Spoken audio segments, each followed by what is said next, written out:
Τεράστια εμπειρία. Θες να μας το χρόνο? Όχι. Είμαι σίγουρος ότι μπορείς. Όχι. Γιατί? Πιστεύεις θα πεινάσεις? Μην πεινάσει μετά η οικογένεια. Δεν θα πεινάσει κανείς. Αγκαλιάσαι, δεν πειράζει. Μην αγκαλιάζεις τον κόσμο, δώσ' μου λίγο πόνο. Δεν μπορώ, μου αγκαλιάσαι. Όχι, δεν ξέρεις. Γεια σας, είμαι η Ντόρη. Γρηγόρης Μπάκας. Γεια σου, Γρηγόρη Μπάκα. Γιατί ήταν πρόσφατος χωρισμό με τη Λάουρα και δεν μπορούσα να μιλήσω εκείνη τη στιγμή. Πάρα πολύ καλά. Πώς με βλέπεις? Τούμπανο. Δεν βλέπεις καλά. Έχω χάσει 33 κιλά. Δύσκολη στιγμή. Δεν στράβωσα. Απλά διάβασα κάποια πράγματα που μου φάνηκαν πολύ αστεία. Βέβαια, μετά που είδα και εγώ κάποια πράγματα. Λες ότι Το πίστεψα κι εγώ. Οι εξελίξεις είναι αβάσιμες. να πεις τώρα ποιος θα κερδίσει σήμερα.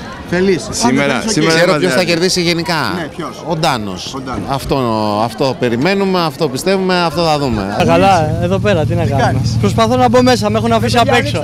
Με βγάλανε απ' έξω, δεν φτάνει που με βγάλανε από το παιχνίδι, δεν με αφήνουν να μπω και μέσα. Τι έγινε? Όλα καλά, μια χαρά, δόξα τω Θεώ. Υγεία να έχουμε και όλα καλά. Όλα καλά, όλα καλά. Μια χαρά. Εσείς όλα καλά, εντάξει. Εντάξει, στον αγώνα. Πεινάσατε, εντάξει, μας βλέπατε και πεινάγατε. Σε βλέπαμε και χορτέ. Κοίταξε πίσω σου, όλοι περιμένουν μια φωτογραφία. Το ξέρω, το ξέρω. Τι Πώς θα κάνουμε, είναι? θα βγάλουμε. Έτσι δεν είναι. Δεν μου Έτσι λες, είναι. ψήφισες. Όχι ακόμα. Τι θα ψηφίσεις? Θέλεις να πεις? Δεν Το ξέρω. παίξεις ώρες στη Τσάγκ. Σίγουρα θα ψηφίσω και τους δύο. Ναι. Θα το παίξω χ. Και τα δύο. Μπλε ομάδα, τι να κάνω, δεν μπορώ τώρα. Μηχανή καινούργια, την Όχι, πήρες όχι, μετά ή την πριν? έχω, την έχω. Την είχες πριν. Ναι, την έχω χρόνια. Πάω ταξίδια. Ευρώπη, παντού. Ποιο είναι το πρώτο φαγητό που σου μαγείρεψε η μητέρα σου? Μακαρόνια με κοιμά. Ζωάρα. Ναι, Ναι. κανονικά. Τι σου έλειψε πιο πολύ στο Survivor? Τα παιχνίδια. Το σεξ? Έτσι και έτσι. Αμόχωστο. Μια τελευταία ερώτηση. Τελικά τη γούσταρες ή όχι? Την Ελισάβετ. Εντάξει. Ναι.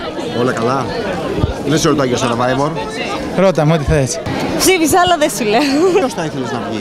Ποιος θα ήθελες? Δεν έχω κανένα θέμα. Κανένα. Αν γινόταν να τα πάρουν όλοι, να πάρουν από 100.000 όλα τα παιδιά, να τα παίρνανε. Ποιος θα ήθελες να κερδίσει?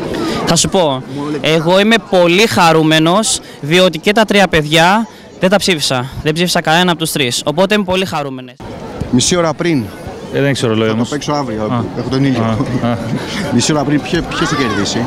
Θες να πεις ή δεν θέλεις? Όχι, δεν θέλω. Όχι, δεν θέλω. Ναι. Νομίζω ότι ο Αγγελόπουλος είναι το μεγάλο φαβορί. Μετά δεν ξέρω.